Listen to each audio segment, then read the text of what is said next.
के समन्स को मानते हुए समय से अदालत में पेशी करने के लिए आप सबका बहुत बहुत धन्यवाद। तमाम लोग आ गए हैं, देश से, देश के बाहर से, विश्व के हर कोने से लोग जुड़ चुके हैं और लग चुकी है खचाखच भरी हुई अदालत, क्योंकि आज हमें कई सारे महत्वपूर्ण विषयों पर बात करनी है, जिसमें मुख्य मुद्दा यह है कि क्या बाजार में एक बड़ी रैली अब यहां से चलने वाली है और क्या उस रैली को हम पहले पकड़ सकते हैं, कौन से सेक्टर हैं जो अगुवाई करेंगे, इन तमाम चीजों पर हम लोग चर्चा करेंगे आज की इस सनसनीखेज अदालत में। आप सबका बहुत बहुत स्वागत, धन्यवाद। आप सबके अलावा जो लोग फेसबुक पेज के माध्यम से इसकी कार्रवाई का प्रसारण देख रहे हैं, नमस्कार आप सभी को, और जो लोग इत्मीनान से बाद में रिकॉर्डिंग देखेंगे समय निकालकर फुर्सत से, उन सबका भी बहुत बहुत धन्यवाद समय देने के लिए। तो लगी है अदालत और कई सारे मामले इस अदालत के सामने लंबित हैं। आप जानते हैं कि कल है शपथ ग्रहण और एक नई सरकार आने वाली है। प्रधानमंत्री वही है लेकिन सरकार अलग है, नई सरकार है, कुछ उसका रूप रंग अलग होगा, लेकिन काम करने का कुछ ढंग अलग होगा। उसका क्या प्रभाव पड़ेगा बाजारों पर, इसको समझेंगे। एक बड़ी कंट्रोवर्सी चल रही है कि क्या 4 जून को जो उठापटक हुई उसमें कुछ दुर्खेल हुआ है, उसको भी समझने का प्रयास करेंगे आज की अदालत में। तो बड़ी रोचक मामले हैं जो अदालत के सामने संज्ञान में हैं और उन सब की बात हम लोग करेंगे। तमाम लोग आ गए हैं, अश्विन अग्रवाल साहब आ गए हैं, साथ में विनाया नायक साहब आए हैं, श्रीकांत भोसले हैं, विपिन दुआ हैं, अरविंद लोहिया है, वासुदेव भट्टाचार्य है, अतुल भट्ट हैं, शेष शुक्ला हैं, जेठालाल चोपड़ा हैं, साथ में दर्शन वलेचा साहब हैं, हमारे टर्टल थे, और उनके अलावा अजय करण साहब हैं। और वाह वाह वाह, अरे वाह, बहुत बड़ी उपाधि दे दी हमें अजय करण साहब ने। भाई देखिए, हम तो उनके पाँव की धूल बराबर भी नहीं है अजय जी, लेकिन आपने जो जिम साइमन से मेरी तुलना कर दी, इसके लिए आपका बहुत बहुत धन्यवाद। निपुण अग्रवाल जी आ गए हैं, अश्विन अग्रवाल आ गए हैं, सुनीरमल विश्वास हैं, रमेश जाजू साहब हैं, नागेंद्र मीणा जी हैं, साथ में विवेक जी हैं, और एसएस केमिस्ट्री यूनिवर्स वाले हमारे सौरभ शर्मा कोटा से हैं जो, अच्छा ठीक है, ड्रोनट्स 100 का प्रश्न है, इस पर भी मैं आऊँगा। इसके अलावा भी बहुत सारे सवाल आ रहे हैं, ठीक है, कईयों को डाइवर्जेंस नजर आ रहा है, तो किसी को ब्रेकडाउन दिख रहा है, तो किसी को ब्रेकआउट दिख रहा है। इन तमाम चीज़ों की हम लोग चर्चा करेंगे। अदालत है ही इसलिए कि आप बिल्कुल खुले तौर पर अपने सवाल कर पाएं, अपने मन में जो विचार आते हैं बाजार को लेकर वो पूछ पाएं। हमारे आशीष मिश्रा साहब हैं और बड़ा अच्छा संदेश भेज रहे हैं, आप हमारे टीकेपी कार्यक्रम से जुड़े हुए हैं। टीकेपी में लिख रहे हैं कि sir, swing trading 75 minute strategy के लिए सेक्टर के ब्रेकआउट को डेली बेसिस पर देखना चाहिए, 75 मिनट पर देखिए। और टीकेपी 75 रॉक्स, अब 75 क्या है, 75 मिनट की एक विशेष स्ट्रेटजी है जिसका जिक्र हम टीकेपी में करते हैं, और वो जो है जबरदस्त निरंतर परिणाम दे रही है आशीष मिश्रा जी को। अच्छा, इसके अलावा ओहो, अरे वाह, आज तो भाई धन्य हो गया मैं। पहले मुझे जिम साइमन से कंपेयर किया गया, अब ऋत्विक अग्रवाल जी लिख रहे हैं कि भाई कई सारे बड़े निवेशक हैं, उनके बड़े आइडियल हैं, बफेट साहब हैं, चार्ली मुंगर हैं, लेकिन हमारे तो सब कुछ आप ही हैं, और आप मेरे सब कुछ आप हैं, ऋत्विक अग्रवाल जी और बाकी तमाम लोग जो दर्शक सुन रहे हैं, जो अदालत में चाहे आंधी आई या मेघ, वो समय से आ जाते हैं, चाहे दुनिया के किसी भी हिस्से में हो। अभी मैं एयरपोर्ट पर था, एक साहब मिले मुझे, तो कहने लगे सर मैं अदालत में हमेशा आता हूँ और कभी मुझे फ्लाइट पकड़नी होती है तो भी चलते चलते एयरपोर्ट पर भी कुछ आपकी बात सुन ही लेता हूँ, कैसे भी हो अदालत मिस नहीं करता हूँ। तो देखिए, ये जो जज्बा है, इसको सुन करके, इसको देख करके प्रेरित हो जाता हूँ मैं। और बहुत बहुत धन्यवाद करेंगे योगराज ठाकुर जी का, जिन्होंने बिल्कुल यही संदेश भेजा है, बहुत बहुत धन्यवाद आपका। और हमारे सुदीप्ता दास साहब आ गए हैं, वो कह रहे हैं कि जय Shri Ram sir, with your guidance successfully navigated crazy volatility in the market, many thanks to you TKP and अदालत। अरे सुदीप्ता जी, बहुत बहुत धन्यवाद। वैसे वाकई आपने एक बात बिल्कुल दुरुस्त फरमाई है कि वॉलिटिलिटी जो इस बार देखने को मिली, बहुत दिनों बाद ऐसी भीषण वॉलिटिलिटी से गुजरने का अवसर मिला। पहले तो ये बहुत आम बात थी, लेकिन अब जो है ये बहुत समय बाद ऐसा मौका आया कि ऐसी हमने उठापटक और तेज रफ्तार गिरावट, फिर उछाल, गैप अप्स देखे, और उसके बावजूद किसी न किसी को जरूर आए होंगे, लेकिन अधिकांश लोग इस पूरी वॉलिटिलिटी में अपना संयम बनाए रखे, कोई भी अधीर नहीं हुआ, विचलित होकर के अपने शेयर्स को एग्जिट नहीं किया, आनन फानन में कोई फैसला नहीं किया, सबने बहुत कंसिडर्ड प्रोफेशनल तरीके से ये वॉलिटिलिटी को नेविगेट किया। और ये देखकर, ये आपके संदेश पढ़कर मुझे जो खुशी मिल रही है उसको मैं बयान नहीं कर सकता। मेरे लिए सबसे बड़ी उपलब्धि है कि अगर बाजार में इस तरह की परिस्थिति हो और आप उसे बिल्कुल डटकर उसका मुकाबला कर लें, तो इससे बड़ी बात क्या हो सकती है। तो सुदीप्ता जी, बहुत बहुत धन्यवाद, साधुवाद आपको, और बड़े अच्छे संदेश आ रहे हैं। ओहो, अरे वाह, बहुत बढ़िया, great, thank you so much. भाई आज तो ऐसा लग रहा है कोई टीचर्स डे वाला मामला है। हमारे भास्कर रेड्डी साहब हैं, वो लिख रहे हैं good morning respected professor to my trading career, change with your training view on Aries life. अच्छा, एरिस लाइफ पर वो राय चाहते हैं, लेकिन वो लिख रहे हैं कि भाई आपने उनका ट्रेडिंग करियर चेंज किया। बहुत बहुत धन्यवाद आपका भास्कर रेड्डी जी। अभी एरिस लाइफ पर भी मैं आऊँगा। वाह, ग्रेट, अद्भुत। अच्छा, एक हमारे अजय करण साहब हैं, वो लिख रहे हैं सर मुझे बाजार में लगभग 2.5 बरस हुआ है, आपके माध्यम से आपका वीडियो देखकर करंट टाइम में पोर्टफोलियो 104% है, हृदय से आपको प्रणाम। अरे अजय जी, बहुत बहुत धन्यवाद। देखिए, इसमें सारा श्रेय आपके जोखिम लेने की ताकत, आपकी रिस्क बेयरिंग कैपेसिटी जो है उसको, साथ में जो मेहनत आपने की है। देखिए, खतरा लेना आसान नहीं होता। जब आप सोचते हैं शेयर खरीदें, जब बढ़ जाता है उसके बाद तो बड़ा अच्छा लगता है कि वाह क्या अच्छा खरीद किया हमने, सही समय पर ले लिया था, बहुत अच्छा हुआ। लेकिन जब आप लेने निकलते हैं उस समय जो अपने आपको तैयार करना पड़ता है, देखिए हम सब चाहते हैं कि पैसा सामने बैंक में नजरों के सामने पड़ा रहे, लेकिन जब उस पैसे को बैंक से निकालकर किसी शेयर में लगाना पड़ता है, उसके लिए बड़ा आपको दिल मजबूत करना पड़ता है। तो अजय करण साहब, सबसे पहले तो उसके लिए आपको बहुत बहुत धन्यवाद, थैंक यू सो मच कि आपने ये शुभ संदेश भेजा। और दूसरी बात यह है कि आपने वो ताकत, वो साहस का परिचय दिया, जो कि मुझे लगता है कि बहुत बड़ी बात है। अगर इन्वेस्ट नहीं करेंगे लोग तो फिर शेयर बाजार कहाँ जाएगा, देश की अर्थव्यवस्था कहाँ जाएगी। तो जो लोग इन्वेस्ट करते हैं वो भी जीडीपी के बढ़ने में, देश के निर्माण में, देश के कैपिटल मार्केट्स के निर्माण में बड़ा योगदान देते हैं और उनका भी सम्मान होना चाहिए। तो अजय जी, सबसे पहले तो इसके लिए बहुत बहुत धन्यवाद। और दूसरा श्रेय आपको देना चाहिए बाजार को, जिसने जबरदस्त प्रदर्शन किया। तो जो पैसा मिला है आपको, जो प्रॉफिट हो रहा है, इसमें बहुत बड़ा श्रेय बाजार का है और बहुत बड़ा श्रेय टेक्निकल एनालिसिस का है, इस विधा का है, जिसकी बात निरंतर इस चैनल के माध्यम से हम लोग करते आए हैं। तो बहुत बहुत साधुवाद आपको अजय जी। ईश्वर से प्रार्थना हम सभी की है कि 2.5 बरस में 104% हुआ है, आने वाले एक साल में फिर 104% आपका पोर्टफोलियो बढ़े, ईश्वर करे ऐसा ही हो। गजब के संदेश आ रहे हैं। एमबी साहब हैं हमारे, और एमबी साहब लिख रहे हैं, उन्होंने कहा है कि अरे वाह, बहुत बढ़िया। कहते हैं कि मैंने एक भी शेयर नहीं खरीदा इस सप्ताह, 15% डाउन था इलेक्शन डे और अगले ही दिन पूरी रिकवरी हो गई, कोई पैनिक नहीं हुआ। बहुत बढ़िया गेम स्टार साहब, बहुत बहुत शानदार, बहुत जबरदस्त प्रदर्शन है। हमारे डैनी जैन साहब, अच्छा डॉनी जैन साहब आज बहुत दिनों बाद दिखाई पड़ रहे हैं, तो आपका भी सर स्वागत, धन्यवाद अदालत में, और तमाम लोग जुड़ गए। अच्छा, आगे बढ़ने से पहले एक औपचारिकता निभा देता हूँ, फिर आगे बढ़ेंगे। और वो ये है कि हर सप्ताह की तरह आपको ये याद दिलाना मेरा दायित्व है कि investment in securities markets are subject to market risks, read all the related documents carefully before investing. कि जो भी आप निवेश करते हैं शेयर बाजार में, किसी भी अन्य बाजार में, वो हमेशा बाजार जोखिम के अधीन होते हैं।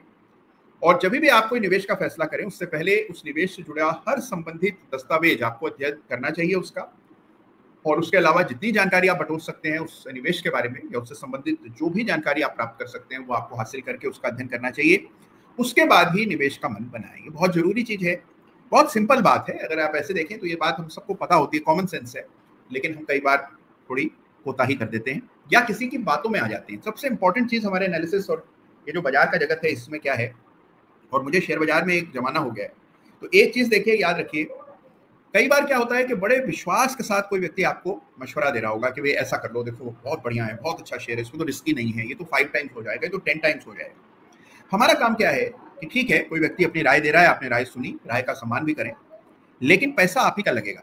अगर नुकसान आएगा तो उसका सहभागी वो व्यक्ति नहीं बनेगा, वो केवल राय देकर चला जाएगा। जब वो राय गलत पड़ेगी उस दिन आप उसे फोन भी नहीं कर पाएंगे, ना ही उससे कोई बात कर पाएंगे।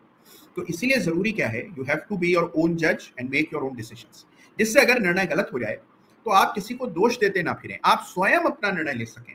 और इसके लिए जरूरी क्या है कि आप स्वावलंबी बने, आत्मनिर्भर बने, किसी पर आश्रित ना रहें। और वो कैसे संभव होगा, जब आप इस चैनल को निरंतर फॉलो करेंगे, नौकरी से आजादी कार्यक्रम से जुड़ेंगे, एनालिसिस करना सीखेंगे, तब आप किसी पर आश्रित नहीं रहेंगे। लेकिन हाँ, कोई अगर राय दे रहा है, अब होता क्या है, देखिए मान लीजिए आप वो शेयर ट्रैक ही नहीं करते या करते हैं तो उतने ध्यान से नहीं करते, लेकिन अगर किसी ने उस पर राय दी है तो अब आप उस शेयर को बेटर ढंग से ट्रैक कर सकते हैं अपने से।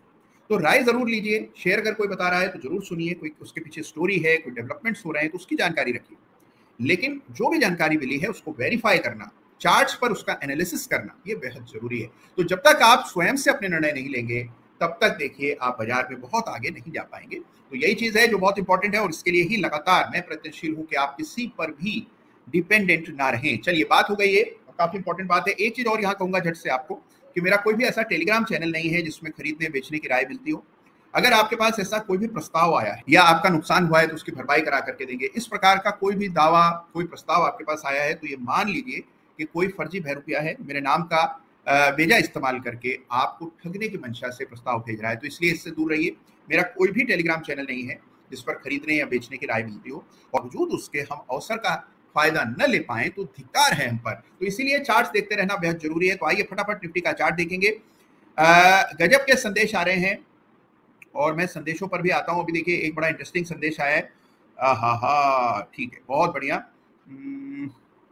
आदर्श चौधरी साहब लिख रहे हैं कि मैंने कैश प्रॉफिट बुक कर लिया था, इस कैश को रिजल्ट डे लगा दिया है और कहते हैं कि जो सारा डर था उनके मन का वो चला गया। आदर्श जी बहुत बहुत धन्यवाद। भाई गजब का काम कर रहे हैं। जो लोग अदालत में नियमित आते हैं उनका प्रदर्शन देखिए सामने। आदर्श जी के संदेश को पढ़िए, आपको पता लगेगा कि किस प्रकार का काम हमारे सभी सेनानी हम कर रहे हैं। अरे वाह, संजीव जी आ गए हैं और संजीव जी लिख रहे हैं सर मोकला मोकला जोश के साथ रूथलेस हूं, प्रॉफिटेबल हूं, लगातार पिछले 7 महीने से आपने जो टीकेपी 6-7 में करवाया, NSE 13 ज्ञानशाला में सिखाया, उसके लिए नमन। अरे नमन आपको है संजीव जी, बहुत बढ़िया काम कर रहे हैं। और इससे भी बढ़िया काम जो आपने लिखा है, जो शब्द है मोकला मोकला जोश, भाई देखिए ये शब्द सुन करके बड़ा आनंद आ रहा है मुझे। तो बड़ा इंटरेस्टिंग ये आपका वाक्य लग रहा है कि मोकला मोकला जोश, गजब। तो ईश्वर करे इसी प्रकार का जोश आपका कायम रहे, बना रहे, आगे बढ़े। थैंक यू सो मच, वाह ग्रेट, बहुत बढ़िया। चलिए चलिए चलिए, इसके बाद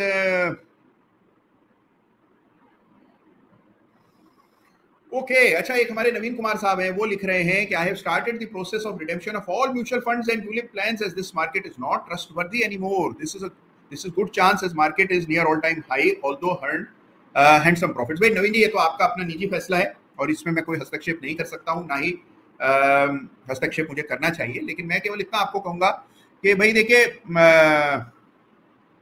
ऐसा नहीं है कि बाजार विश्वसनीय नहीं रहा है। या देखिए मुझे याद है, मुझे 22-23 साल हो गए शेयर बाजार में, तो मैं हमेशा सुनता हूँ कि लोग ये कहते हैं कि भाई ये तुम्हारे बाजार का कोई भरोसा नहीं है, या कैसे भरोसा कर लें, या हम इसमें तो देखना कोई ना कोई स्कैम निकल आएगा, या कुछ ना कुछ गलत है, ये सब बेवजह बढ़ रहा है। इस प्रकार से सुनते रहे हम आज तक। लेकिन हमेशा जो ऐसा कहता रहा है उसको बाजार ने और बढ़कर के गलत साबित किया है। जैसे मुझे याद पड़ता है कि जब निफ्टी 6000 आई थी, 4000 हुई थी, 2000 थी पहले, 4000 हुई, उस समय लोग कहते थे यार डबल थोड़ी हो जाएगी निफ्टी, ऐसा क्या हो गया है, तो डबल होने का तो कोई औचित्य नहीं। उस समय 4000 थी निफ्टी। जो निफ्टी आज आप 23000 पर देख रहे हैं, वो निफ्टी एक जमाने में 4000 होती थी। और जब 4000 हुई थी तो वो बहुत हाई लेवल्स लगते थे, हमें लगता था कि तो बहुत बढ़ गया है निफ्टी। फिर 4 से 6000 हुई और 6000 पर क्रैश आया। क्रैश आने के बाद लोगों ने कहा कि देखो अब तो कह रहे थे भाई आप 4000 पर आप एंटर नहीं कर पाए, 6000 तक की रैली आपने मिस कर दी, और फिर 6000 पर जब गिर गया निफ्टी तब आप कहते हैं कि देखिए हम तो कह रहे थे। उसके बाद निफ्टी ने जब 6000 पार किया, 9000 हो गई, तो लोगों ने कहा 9000 बहुत ज्यादा लेवल है। फिर 12000 बहुत हाई लगता था, फिर 15000, आज 23000 ज्यादा लगता है। मान लीजिए निफ्टी 30000 हो जाएगी तो 23000 के लेवल बड़े अच्छे लगेंगे। तो अभी तक की यात्रा तो निफ्टी की ऐसी ही रही है। तो मेरा ये कहना है कि विश्वास कम मत कीजिए, बाजार पर विश्वास बढ़ रहा है, कम नहीं हो रहा है। उसकी वजह रेगुलेटरी इन्वायरमेंट और इम्प्रूव हो रहा है। हम देख रहे हैं कि छोटी बड़ी हर हरकत पर रेगुलेटर की नज़र है, ट्रांसपेरेंट हो रहा है, और ये जो चीज़ें हैं ये अच्छी हैं। तो विश्वसनीयता बढ़ रही है। और रहा सवाल बाजार की गिरावट और उठापटक की, तो ये स्वभाव है इसका, इसमें हम कुछ नहीं कर सकते। बड़ा इवेंट कोई आएगा तो उससे पहले बाजार ऊपर नीचे तो होगा ही। लेकिन अगर आपको चार्ट देखने की सलाहियत है तो आप ऐसे बाजार में भी पैसा कमा सकते हैं। तो नवीन जी, आप जो निर्णय करें सिराखों पर, लेकिन एक बार बाजार के बारे में पुनः विचार अवश्य कीजिएगा। राजीव पटेल साहब आ गए हैं और उनका भी एक प्रश्न है, उस पर मैं आऊँगा। जतिन कपूर साहब हमारे लिख रहे हैं कि मैंने हमारा राजा बैटरी में 100% का प्रॉफिट बुक किया है। बहुत बहुत धन्यवाद, गजब, शानदार, अद्भुत। चलिए, तो अच्छे सवाल आ रहे हैं। एक सवाल आया है हमारे गणेश वर्मा जी का, वो कह रहे हैं कि गुरुजी सेक्टर रोटेशन को कैसे पहचाने। ठीक है, इस पर बात करेंगे, सेक्टर रोटेशन कैसे पहचाने, इस पर भी चर्चा करेंगे। मैं लिख लेता हूं जिससे भूल ना जाऊं, और आगे बढ़ते हैं। ओके,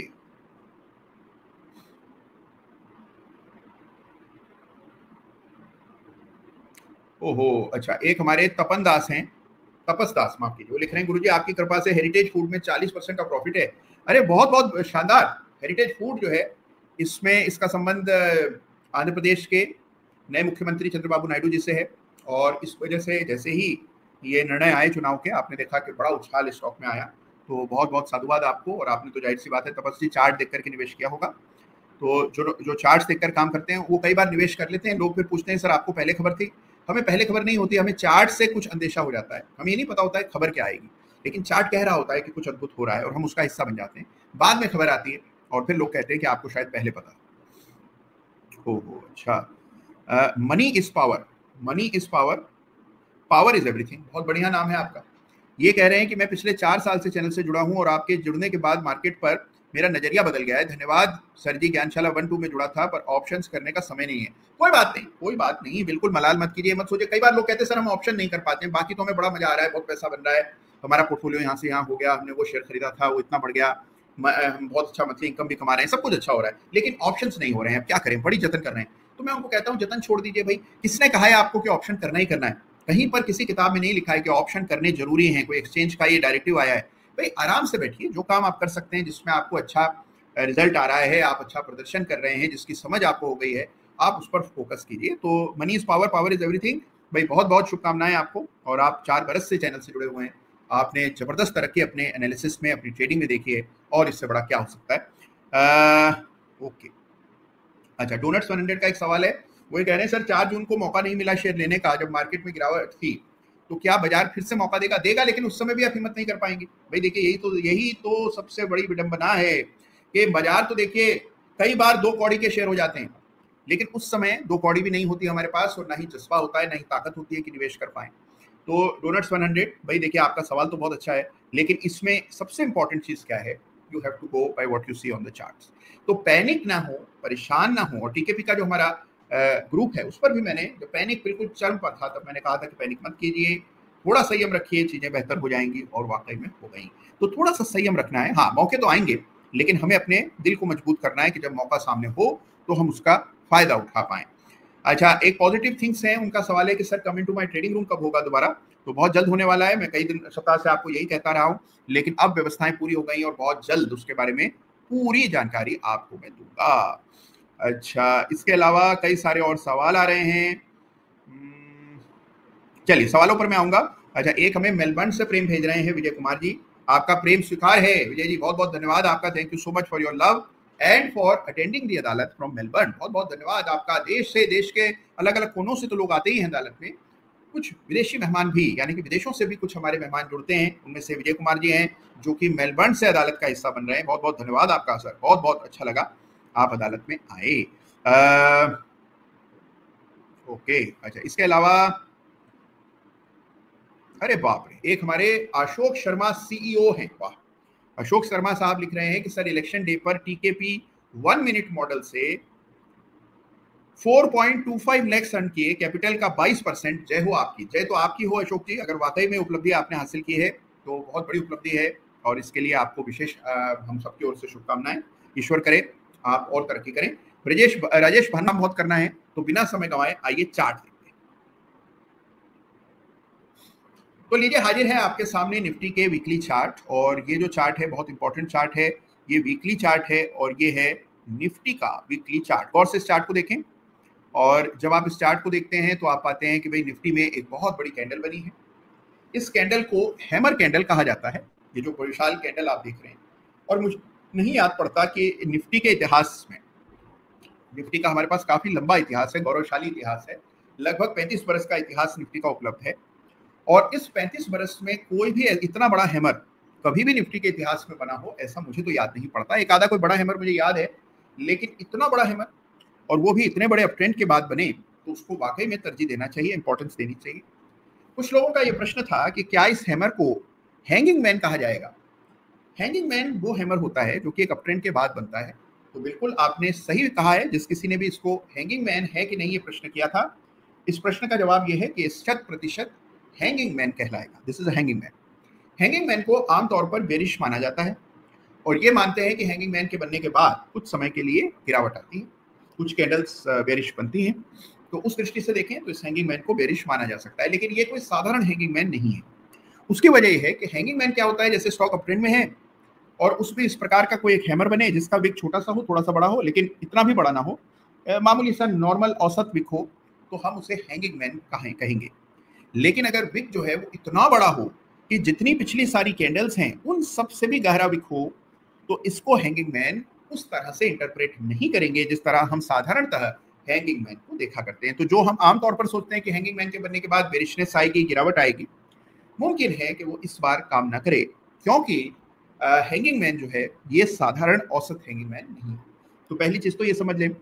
हम देख रहे हैं कि बड़ी तेजी बन गई है। अब अच्छी बात यह है कि देखिए लोग यहाँ पर ट्रैप हो गए। अगर मान लीजिए आपने उस समय 4 जून को पैनिक में आकर के जब चुनाव के परिणाम आए 4 को, उस समय आपने पैनिक में आकर अगर अपनी पोजीशन से एग्जिट किया है तो आज आपके लिए खरीद पाना बड़ा मुश्किल हो गया है। मान लीजिए आपके पास निफ्टी की कॉलें थी लॉन्ग, या आपने बुल स्प्रेड बना रखा था, पुटें बिकी हुई थी। अब जब पुटें बिकी हुई थी और हमने देखा कि तेजी से गिरावट आई, तो पुटों के प्रीमियम तो एकदम आसमान छूने लगे और इतनी तेजी से भागे।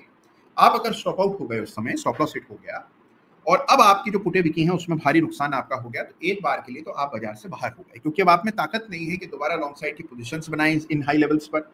इन लेवल्स पर शॉर्ट करने का कोई औचित्य नहीं नजर आता है, तो करें तो क्या करें। तो ऐसे बहुत से लोग हैं जिनकी जो पोजीशन थी, विशेष रूप से डेरिवेटिव की पोजीशंस थी, वो 4 जून की वॉलेटिलिटी में एग्जिट हो गई हैं, निकल गए हैं उससे। अब उनके लिए दोबारा प्रवेश करना बड़ा टफ होगा। बाजार ऐसे लोगों को जो कि निकल जाते हैं और इस तरह पैनिक की चपेट में आ जाते हैं, उनको इतनी आसानी से वापस अवसर नहीं देता कि आप आइए, आपका स्वागत है, वापस खरीद लो। आमतौर पर बाजार काफी ऊपर चला जाता है और तब जाकर के फिर आपको बुलाता है कि चलो अब आ।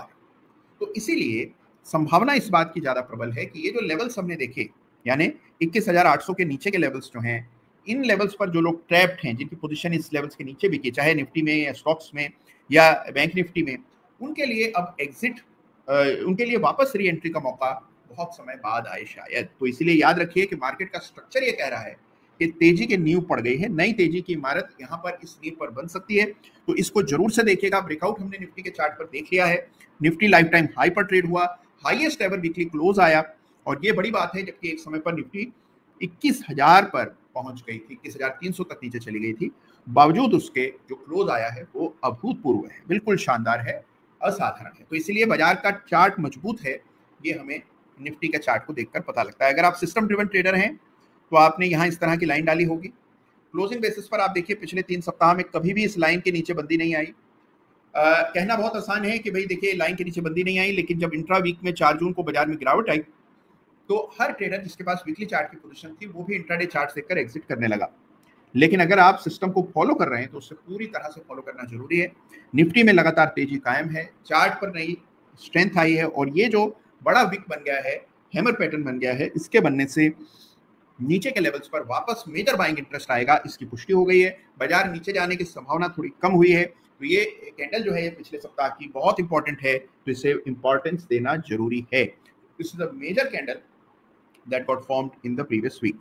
तो ये है आपके सामने निफ्टी का ओवरऑल स्ट्रक्चर। स्ट्रॉन्ग चार्ट है, लगातार अपट्रेंड में है, हायर बॉटम्स बना रहा है, ब्रेकआउट हुआ है और तेजी निरंतर बनी हुई है। तो ये चार्ट काफी स्ट्रॉन्ग हुआ है। पिछले सप्ताह के मुकाबले इस सप्ताह हम ज्यादा बेहतर स्थिति में हैं निफ्टी के मुकाबले। आइए एक दफे बैंक निफ्टी को भी देख लें।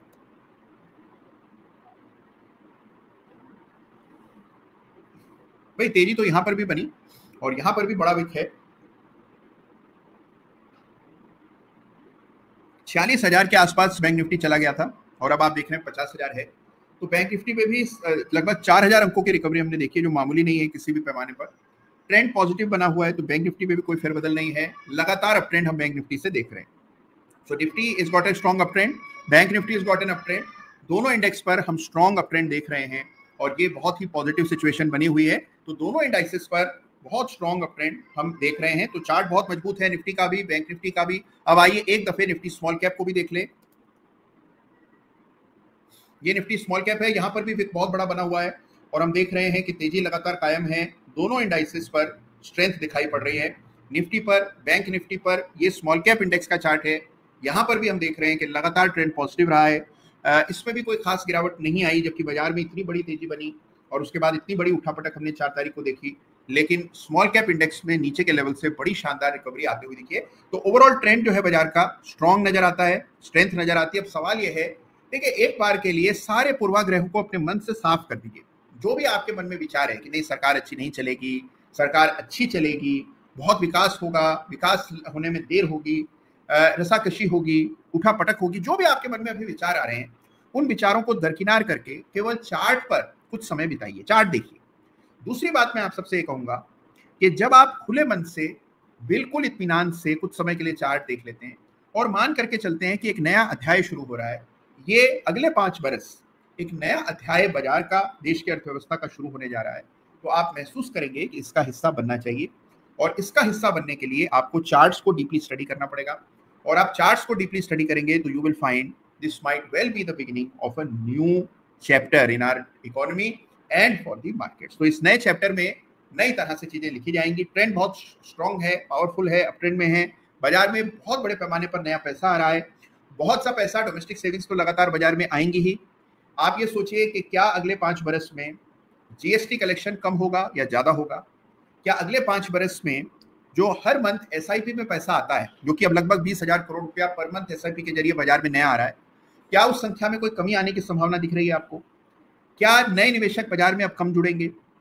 अगर इन सब सवालों के जवाब में आप ये कहते हैं कि नहीं, ऐसा कुछ भी नहीं होगा, बाजार में नए लोग आएंगे, नया पैसा आएगा, हमारी घरेलू जो बचत है वो बाजार की तरफ चैनलाइज होगी, जिस तरह का रेगुलेटरी इन्वायरमेंट है, हम देख रहे हैं कि बड़े पैमाने पर फॉर्मलाइजेशन इकोनॉमी का चल रहा है। यानी कि जो भी जिस भी तरह से कारोबार चलते थे पहले, विश्वास पर, कागज की पर्चियों पर, वो सब खत्म हो रहा है। धीरे धीरे करके सब कुछ रूल ड्रिवन हो रहा है और सब कुछ डिजिटल होता चला जा रहा है। तो उससे पैसा शेयर बाजार की ओर रुख करेगा, जैसा पिछले 10 वर्ष में करता आया है। तो वो क्रम निरंतर चल रहा है, उसको कोई रोक नहीं सकता है।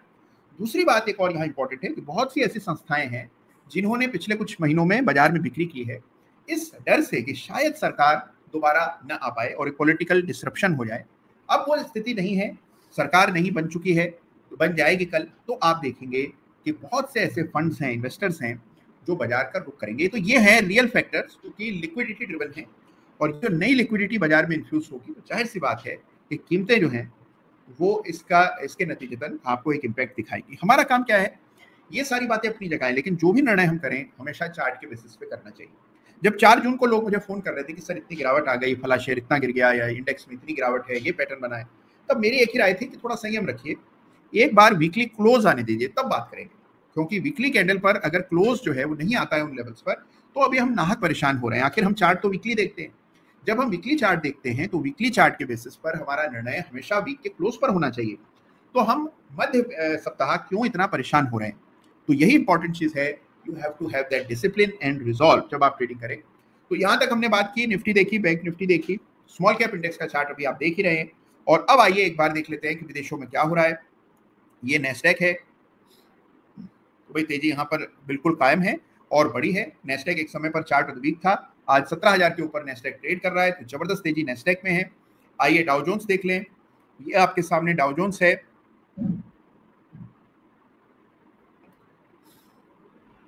ये डाउ जोन्स है, तो कुल मिलाकर ठीक है। पिछले 2 सप्ताह में तो गिरावट है, इस सप्ताह थोड़ी रिकवरी है, तो डाउ जोन्स से भी कोई नकारात्मक संकेत नहीं है। यूएसडी देख लेते हैं एक बार, ये जो नई सरकार वगैरह बन गई इसके बाद डॉलर में क्या हो रहा है। भाई डॉलर में उछाल जरूर आया है और हम देख रहे हैं कि वापस से 83 हो गया। डॉलर काफी कमजोर हो गया था जब सरकार बन रही थी, और उसके बाद जब सीटें थोड़ी कम आई तो डॉलर में कुछ उछाल हो गया। तो ये आपको स्थिति देख रही है, वॉलेटिलिटी है और लाइफ टाइम हाई के करीब डॉलर ट्रेड कर रहा है, तो डॉलर पर थोड़ा स्ट्रेस बिल्कुल बना हुआ है। आइए एक बार इंडिया विक्स का हाल देख लेते हैं, जो कि चुनाव परिणाम के बाद गिरी और उसके बाद फिर वापस बढ़ी और फिर वापस गिरी। तो देखिए पहले बढ़ी, फिर काफी नीचे आ गई जब चुनाव के परिणाम आने वाले थे। एग्जिट पोल के बाद नीचे आई विक्स, और उसके बाद हमने देखा कि जब असल चुनाव परिणाम आए और उनमें सीटें अपेक्षा से कम आई, तो फिर वापस से इंडिया विक्स ऊपर गई। एक बार के लिए 31 तक चली गई थी, और फिर वापस से जब सरकार का फॉर्मेशन बहुत आसानी से होता हुआ दिखाई दिया, तो अब 17, 16 और वो इवेंट अब चला गया। तो इंडिया विक्स आपको ये बता रही है कि the event is out of the way. अब वो इवेंट हमें हमारी पूरी गणनाओं में से बाहर हो गया है, क्योंकि अब फोकस वापस से केवल चार्ट्स की ओर है। तो ये आपके सामने इंडिया विक्स का चार्ट है। कुल मिलाकर तस्वीर मजबूत, स्ट्रांग है, नई रैली चल पड़ी है। सब सवाल ये है इसका हिस्सा आप कैसे बन सकते हैं, कौन से चार्ट्स पर फोकस करना है, कौन से सेक्टर हैं जो अगुवाई कर सकते हैं, इन तमाम चीजों की चर्चा आगे हम लोग करेंगे अदालत में। तो समय बहुत है हमारे पास, काम भी बहुत है।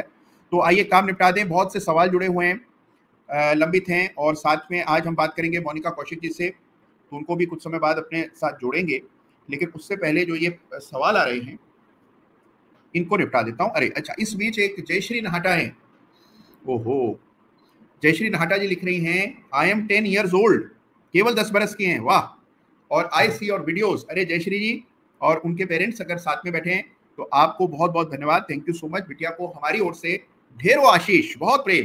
भाई बहुत बड़ी बात है, 10 साल के बच्चे तो कार्टून देखते हैं, लेकिन हमारी जयश्री जी जो हैं ये शेयर बाजार से जुड़ा चैनल देख रही हैं। तो ये बदलता भारत है, ये तस्वीर है देश की नई। अब इस ऐसा अगर देश हो जहां पर लोग इतने गजब के काम कर रहे हों, तो आप देखिए कि उस देश का भविष्य को लेकर के कोई शंका कैसे कर सकता है। वाह, अद्भुत, मजा आ गया।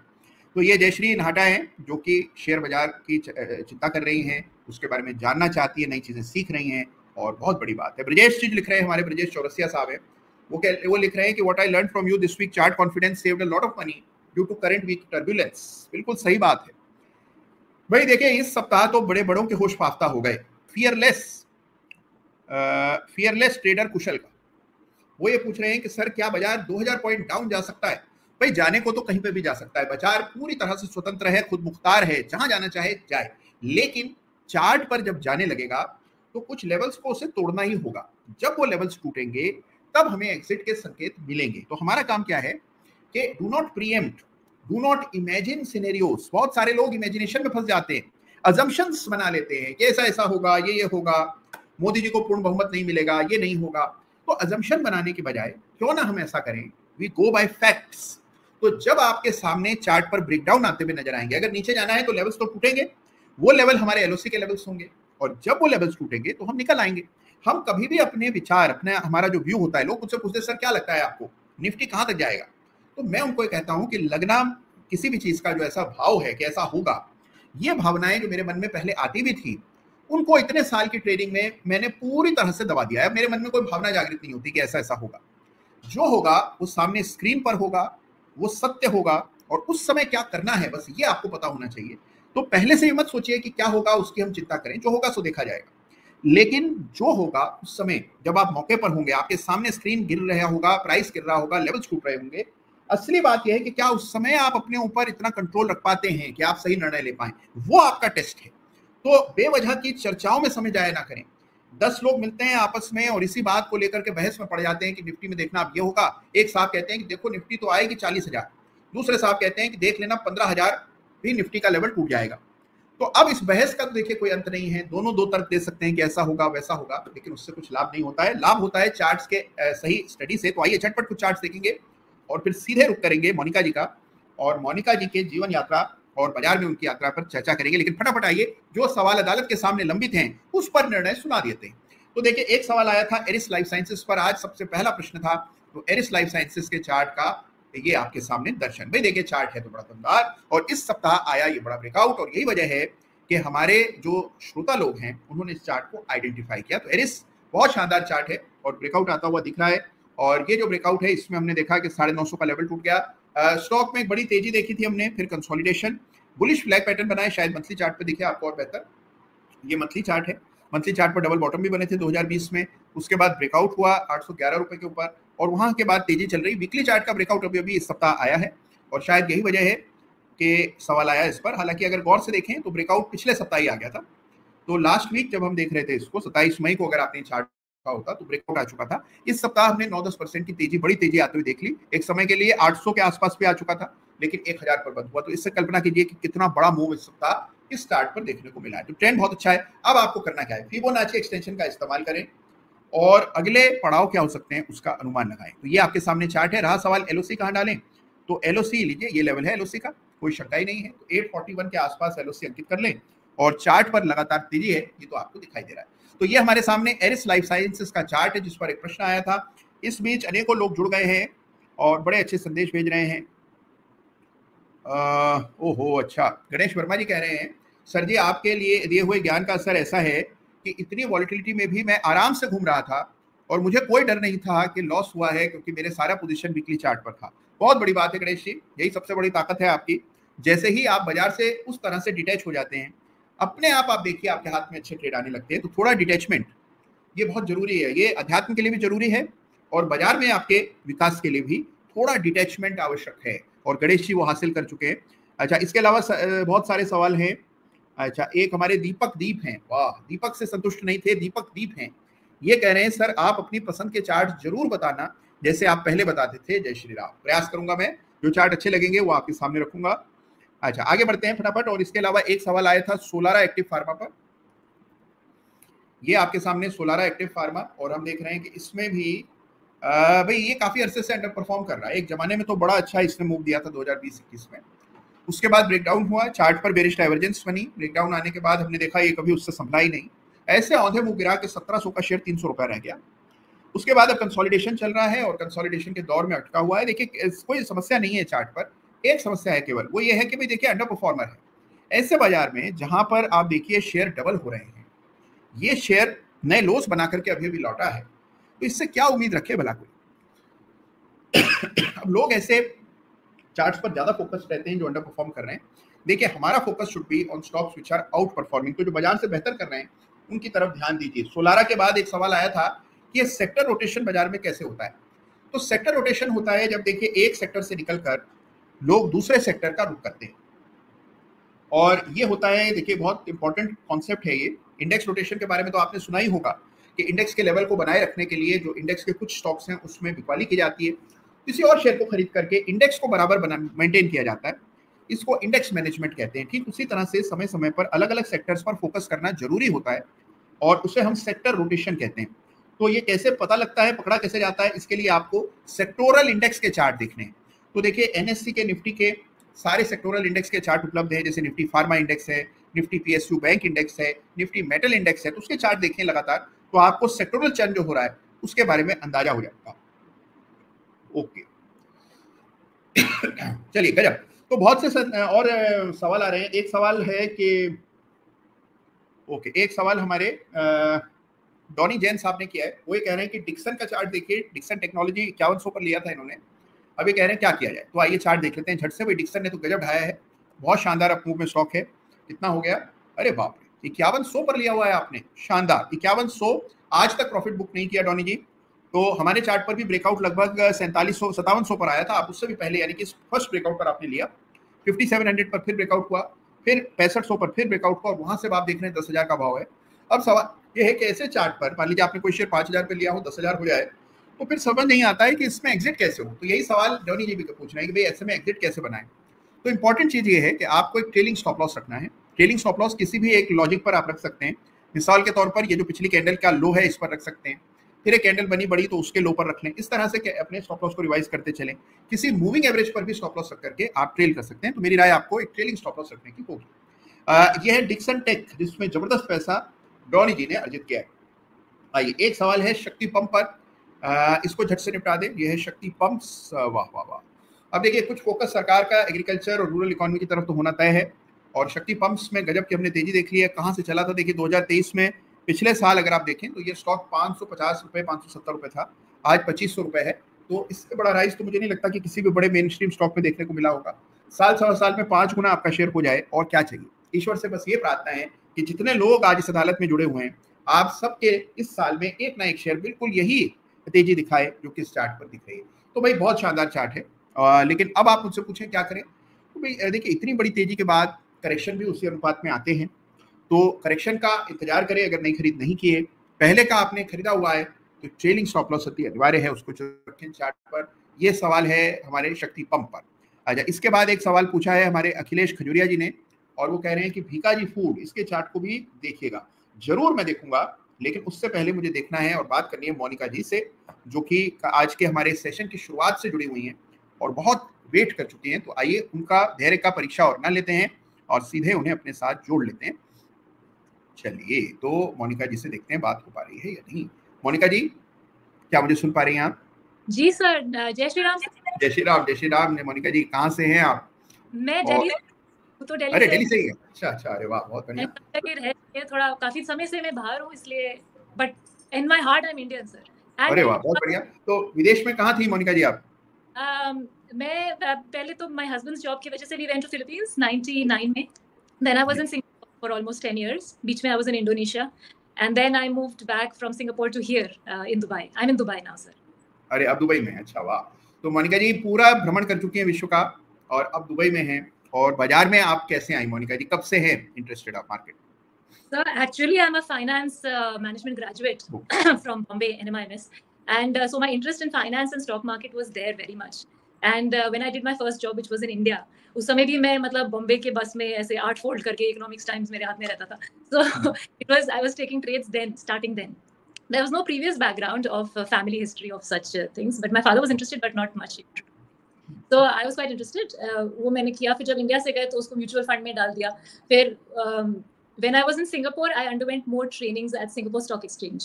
वहाँ पे courses, so you can take them as a resident there. And I used to trade in the Singapore market as well, for stocks, as well as I did warrants, which was like, I don't think it's anyway, it was not such a good story there. But stocks, yes. And the US market, I also have stocks that I have been looking at, and I have done them like 10-12 years ago, जिसमें I mean, I would definitely share with you one of them later when we get to. So, and then उसके बाद में when I came to Dubai, then off and on, because I have an account in India with the securities, HDFC Securities. So उसके साथ मैं operate करके I have been buying in and out. Then my husband was handling it for a while. Then it came back to me. Then finally जब COVID के बाद मैं आपसे जुड़ी sir, then तो the story only changed. मतलब I doing what now? I have another business कह लीजिए या काम कह लीजिए. I do it out of my passion. Yeah, we have a training center for children, and वहाँ पे we are doing trainings, mental math, this, that, lots of things are going on. But now more time I'm spending like 4 to 5 hours a day I'm doing on the market, and I have to be on the screen. अरे वाह, बहुत बढ़िया मोनिका जी, गजब की कहानी आपकी तो, और इतने लंबे समय से बाजार में इंटरेस्ट रहा है आपका, और अब नाउ आप ये काम कर रही हैं। तो आप ये बताइए मोनिका जी, अब आप जो एनालिसिस करती हैं, आप कहती हैं 4 से 5 घंटे इसको एवरीडे आप देती हैं, तो मैं अज्यूम कर रहा हूँ कि शॉर्ट टर्म ट्रेडिंग कर रही हैं आप? नहीं sir, actually my interest is fully in momentum investing. It's not short term. Honestly, because it is a journey inside also, I feel that I'm a very long holding person for stocks. मैं काफी लंबा रखना चाहती हूँ और रख पाती हूँ. So that is the mainstream that is making money. I would say that. I'm also doing some options, but options मेरा जो system जो आपने इतनी सारी knowledge दी है उसको grasp करते करते ही अभी मुझे लग रहा है कि 30% ही मैं कर पाई हूँ. So that is my improvement area. I'm trying to develop कि अच्छा options में किस तरह से I can do regularly.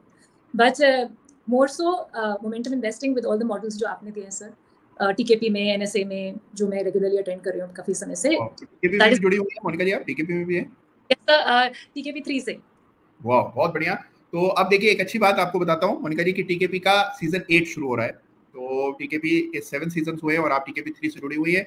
तो गजब का काम हम लोग टीकेपी में कर रहे हैं, और जो लोग टीकेपी 8 में जुड़ना चाहते हैं उनके लिए अवसर अभी पूरी डिटेल्स में देता हूँ. लेकिन मोनिका जी ये बताइए, जैसे अब आप मोमेंटम इन्वेस्टिंग कर रही हैं, उसको 4-5 घंटे देती हैं, स्टॉक्स एनालाइज करती हैं, आपको क्या कुछ ऐसा लगता है कि भाई ये चीज, क्योंकि आप बाजार में बहुत समय से हैं, तो आई एम श्योर कि पहले तो कुछ गलतियां भी की होंगी आपने, तो now that you reflect on those mistakes, तो कुछ आपको लगता है कि काश मुझे ये पहले पता होता तो मैं ऐसा नहीं करती, और ऐसा न किया होता तो अभी तक इतना पैसा बन गया होता? तो कोई ऐसी गलती है, कोई मान लीजिए आज उस स्टेज में है जिस स्टेज में आप आज से 5 साल पहले थी, तो उसको हेल्प हो जाएगी, तो इसलिए कोई भी चीज आपको ऐसा लगती हो कि this is a mistake that I used to make? Sir, I have learned, okay, I'll come to that later. What I'm thinking is that yes, एक चीज आप बोलते हैं, and I believe in that, कि अगर स्टॉक जो correct identify कर लिया तो उसको बेचना ही ना पड़े तो सबसे अच्छी बात है. ठीक है, सो बीच में स्टॉक्स जल्दी बेच दिए, जैसे for example when the Nifty was 5000 in about 2000 I think 5 or 2002, we said okay 2000 से निफ्टी 5000 हो गया, अभी निकालो, मतलब वो स्टॉक्स अगर आज भी होते तो it would be, you don't have to look at it beyond a certain point if you are in India. Then from the various programs I have learned the 3 tenets I feel जो आपने सिखाया है sir momentum investing में. एक तो stock selection, the most important thing, 50% of the job is done, जो आपने सिखाया. दूसरा, रिस्क कैसे मैनेज करना है. रिस्क मैनेजमेंट में I am not so good. I am improving. I am trying to see के कवर्ड कॉल्स होने चाहिए, बट वो covered calls because I have limitation on my NRO capital, वो हर समय हो नहीं पाते. एंड सेकेंडली एग्जिट, आपने से एग्जिट भी जो आप सिखा रहे हैं सर, इतनी सारी स्ट्रैटेजीज हैं, उसको कैसे करना है, जो लॉन्ग टर्म होल्ड किया है उसको कैसे करना है, जो शॉर्ट टर्म है उसको कैसे करना है. तो ये तीनों चीज़ एक साथ रख के जो ये मॉडल्स हम यूज़ कर रहे हैं, जैसे CMO का है या गपीज एंड फॉलोइंग ऑल्सो, तो उसमें सब एक साथ जोड़ पाके आई डोंट थिंक कि one can go wrong. Monika ji एक बात बताइए, जैसे अभी 4 जून को देखिए एक्सेप्शनल वॉलिटिलिटी देखने को मिली और लोग बड़े डरे हुए थे. मेरे पास बहुत सारे फोन आए और लोग, भाई सबको रिएश्योरेंस चाहिए था उस दिन. तो आपको क्या महसूस हो रहा था, क्योंकि आपका पोर्टफोलियो भी मोमेंटम इन्वेस्टिंग का है, तो जाहिर सी बात है उसमें भी आपने कोई 10-15% का ड्रॉप देख लिया होगा. तो उस समय क्या कोई पैनिक हो रहा था आपको, या आपको रिग्रेट हो रहा था कि मुझे एग्जिट कर लेना चाहिए था, या ये गलती हो गई, या कोई सेकंड गेस किया हो आपने अपने आप को, और very okay? I do on the weekly chart like somebody else also just now said in the program. So I knew I'm very confident about my big stocks that I've identified, and they are way above their place where I bought them. तो मुझे उसमें कोई panic तो बिल्कुल भी नहीं था. एक थॉट जरूर था कि हाँ शायद कल निकाल दिया होते कुछ, तो मतलब फिर से मैं खरीद सकती. The only thing was कि okay I'll get inside again if I had sold it 20% higher, but I did not sell because I didn't sell that day. And then now it's back to in a better position, and I have seen this many times. बहुत बारी ये हो चुका है in the last 1 month, right? So the thing is that I don't know if it's a good thing or a bad thing, but exit कभी कर भी लेना चाहिए कि मतलब you can buy in such a situation कि 20% some of the shares, the big ones fell and we could have bought them at a better price. बढ़िया बात है, लेकिन देखिए हमें अपने रूल्स पर फोकस रहना है, और वो आपने किया, और ये बहुत बड़ी ताकत है. देखिए अगर आप रूल बेस्ड ट्रेडिंग करते रहते, हो सकता है कभी आपको लगे कि नहीं थोड़ा डिस्क्रिप्शन यूज किया होता तो अच्छा रहता, लेकिन अगर आप रूल पर चल रहे हैं, आपको तो नहीं पता है कि आगे क्या होगा, तो जिस चीज के बारे में हमें पता नहीं है उसका कयास लगाने से बेहतर है कि we go by what we are more confident about, which is our charts. तो एक बहुत अच्छा जी। Actually, that day I bought some when very few I bought, but I had some capital, so I put it because 20%. बहुत बड़ी बात है कि उस दिन तो किसी की हिम्मत नहीं थी खरीदने की, लेकिन मोनिका जी ने खरीदा और ये भी इनके कन्विक्शन को झलकाता है, बहुत बड़ी बात है। तो मोनिका जी अब आगे क्या प्लान्स हैं आपके? आप तो कई सारी चीजें करनी है, मार्केट में इतना समय आपको हो गया है, where do you see yourself going with the market? So yeah, I feel like if one has capital, which inshallah we should be able to put more capital into this. I'm trying to see that we can have a small team of 1 or 2 people who can, interested and we can do together. That would be, because akele har samay to there are a lot of children, this that everything, it becomes very hard, and I have also this education thing. दूसरा ये sir, आपने भी एक बार mention किया था कि financial literacy for kids you are interested. If you ever do that, please include us also, because बहुत बड़ी बात कही मोनिका जी। और अभी देखिए, अभी आपने देखा होगा कि एक बिटिया थी 10 बरस की जो कि चैनल देख रही है हमारे, तो अभी अदालत में जुड़ी हुई है। तो छोटे छोटे बच्चे हैं जो बड़ा इंटरेस्ट लेते हैं, और कई बार इस बात में लोग मतलब एक विचार नहीं बना पाते कि बच्चों को किस एज में हमें शेयर बाजार के बारे में या इन चीज़ों के बारे में बताना चाहिए। लेकिन सेविंग्स, इन्वेस्टमेंट, एक बेसिक थ्रिफ्ट जो चीज़ है, ये हमें, मुझे लगता है कि कम उम्र से ही बच्चे में आदत डालनी चाहिए, और उसके लिए जरूर मेहनत करनी चाहिए। भाई बाजार क्या है, पैसा कितनी मुश्किल से कमाया जाता है, कमाने के बाद उसको संभालना कितना मुश्किल काम है। भाई कमाने से भी मुश्किल काम है पैसे को संभालना और उसको सही जगह पर निवेश करना। तो ये एक स्किल है, लाइफ स्किल है, जो हर व्यक्ति को आनी चाहिए, और उसकी शुरुआत जितनी कम उम्र में की जाए उतना अच्छा है। तो आप तो ये बहुत अच्छा काम कर ही रही हैं मोनिका जी, तो बिल्कुल इसमें मिल करके करेंगे, और मुझे उम्मीद है कि इससे लोगों को लाभ होगा, फायदा होगा, और will be able to create something good. Thank you sir. Thank you so much Monika ji, मजा आ गया बात करके। तो मोनिका जी हमारी दुबई से जुड़ी हुई हैं और बहुत अच्छा काम करी, बाजार में बहुत समय उनको हो गया, और उन्होंने बहुत साइकिल्स देखी, तेजी की भी, मंदी की भी, और फाइनली अब चार्ट्स देखकर आप इन्वेस्ट करती हैं, और देखिए कितनी क्लैरिटी ऑफ थॉट है और कितनी साफ ढंग से निवेश करेंगे। तो ये, और उनका सवाल है कि वेल्सपन कॉर्प का चार्ट देखिए। वेल्सपन पे मैं आता हूं, लेकिन उससे पहले भी कुछ चार्ट्स थे जिनको छट से निपटा दें और फिर आगे बढ़ेंगे।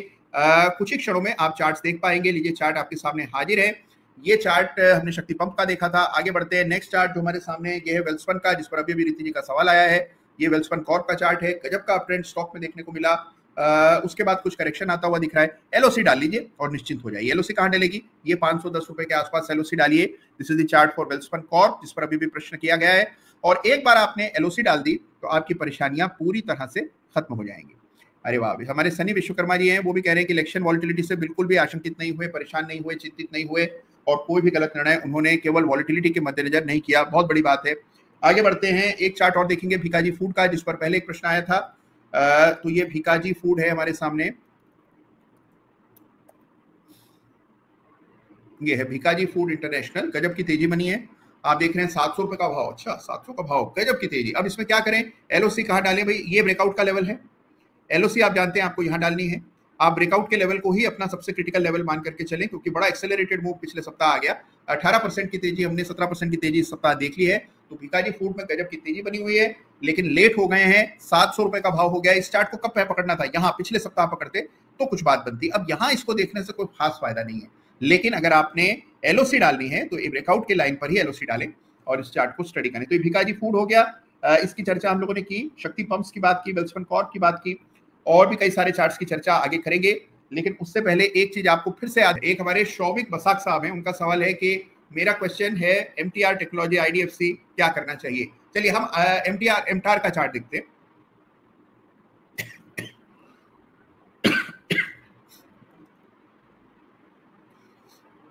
हाँ, ये एमटार का चार्ट है। भी देखिए, एक डबल टॉप पैटर्न बना था और इस डबल टॉप का ब्रेकडाउन हुआ। ये जब ब्रेकडाउन हुआ तो वहां पहले रेजिस्टेंस था, बाद में सपोर्ट बना, फिर ये लेवल ब्रेक हुआ तो बड़ी कैंडल बनी। उसके बाद देखिए ये लेवल्स तो आना तय था, और भाई उन लेवल्स तक ये स्टॉक फिसल करके नीचे आ गया। अब एक सपोर्ट यहाँ कायम हुआ है।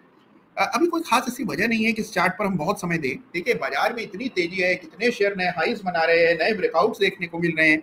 फिर ऐसे शेयर्स पर हम क्यों समय जाया करें जो कि अभी तक इस तेजी में हिस्सा नहीं ले रहे हैं। देखिए, अभी किसी ने प्रश्न किया था, उसके उत्तर में भी मैंने कहा था, जैसे सोलारा एक्टिव फार्मा पर सवाल आया था, तो अभी भी मैंने कहा था कि कुछ शेयर ऐसे हैं, हो सकता है कंपनी बड़ी दमदार हो लेकिन परफॉर्मेंस नहीं है। तो जहां बाइस परफॉर्मेंस नहीं है वहां हमें फोकस अपना, देखिए हमारे पास समय भी सीमित है, पैसा तो उससे भी सीमित है, तो इसीलिए उन्हीं शेयर्स पर आप अपना ध्यान दें जहां पर के आउट परफॉर्मेंस, चार्ट पर कुछ ताकत दिख रही हो। कमजोर चार्ट से फिलहाल परहेज करें। बाजार ऐसा है जहां अच्छा पैसा बन रहा है, और ये मौके रोज रोज नहीं आते हैं, बाजार हमेशा अच्छा नहीं रहता है, तो जब अच्छा हो कम से कम तब तो भरपूर फायदा उसका उठाना चाहिए।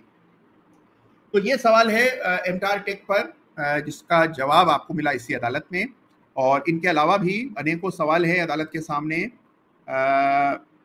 जिनका जवाब देने का एक सवाल और मैं लेता हूं आगे बढ़ने से पहले।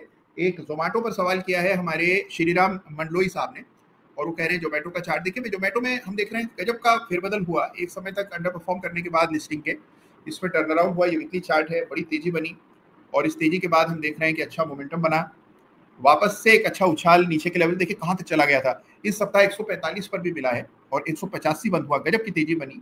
ये रेजिस्टेंस लेवल है, ये सपोर्ट लेवल है इमीडिएट, तो इन लेवल्स को ध्यान में रखें और चार्ट को इस तरह से स्टडी कीजिए।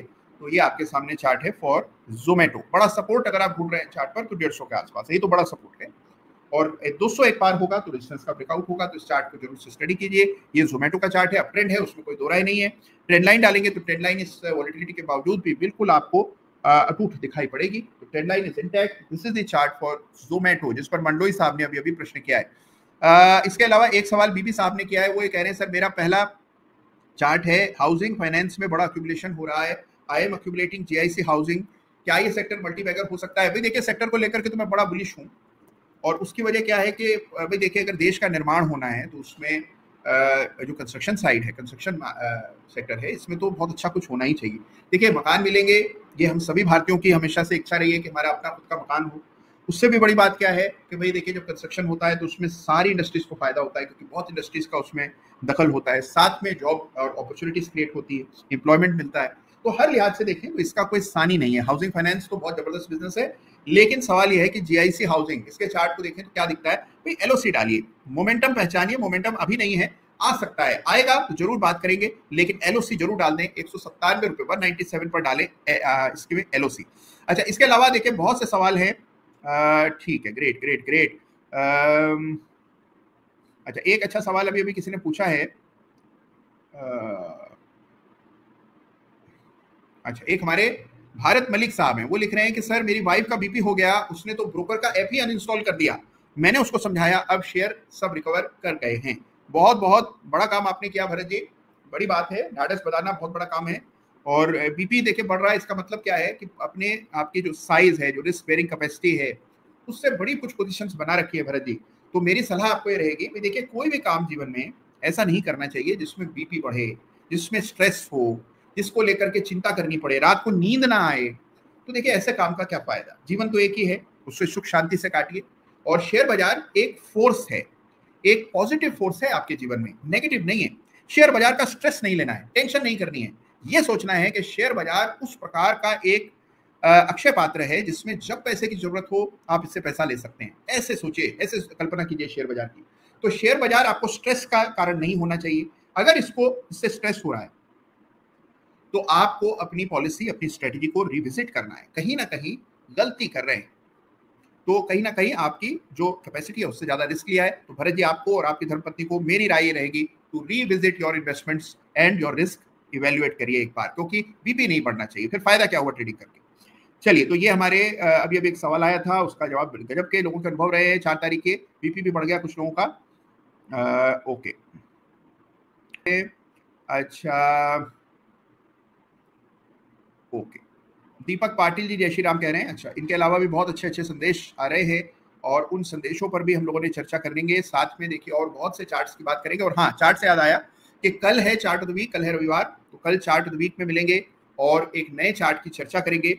बाजार में फिलहाल क्या करना है इसकी भी चर्चा करेंगे। तो अच्छा, कुछ लोगों को एक्सिस बैंक के जरिए टीकेपी में कुछ तकलीफ पेश आ रही है, तो चिंता मत कीजिए, टीम के सदस्यों से संपर्क करके आप तकलीफ, जो भी आपको स्ट्रेस प्रॉब्लम्स आ रही है, आप उसमें टीम के सदस्यों से संपर्क कर सकते हैं। ठीक है, चलिए, तो इसी के साथ आज के सत्र को यहीं पर मैं समाप्त करता हूँ। बड़ा मजा आया आज तो, कहाँ समय बीत गया आज तो पता ही नहीं लगा, बातों बातों में देखिए पूरा समय बीत गया, लेकिन इतने ढेरों चार्ट हमने देखिए। और हाँ, याद रखिए कि बाजार आपको कुछ संदेश दे रहा है, ये समय है रिसेट करने का, पुरानी यादें भुला देने का। जो उपलब्धियां हैं उनको भी भुला दीजिए, जो कमियां रह गई उसको भी भुला दीजिए। अब नए सिरे से नई कहानी लिखेंगे, क्योंकि नई सरकार अब कल शपथ लेने वाली है। उनके शपथ ग्रहण के साथ ही आप देखेंगे कि एक नया चैप्टर, एक नया अध्याय शुरू होगा और उस अध्याय को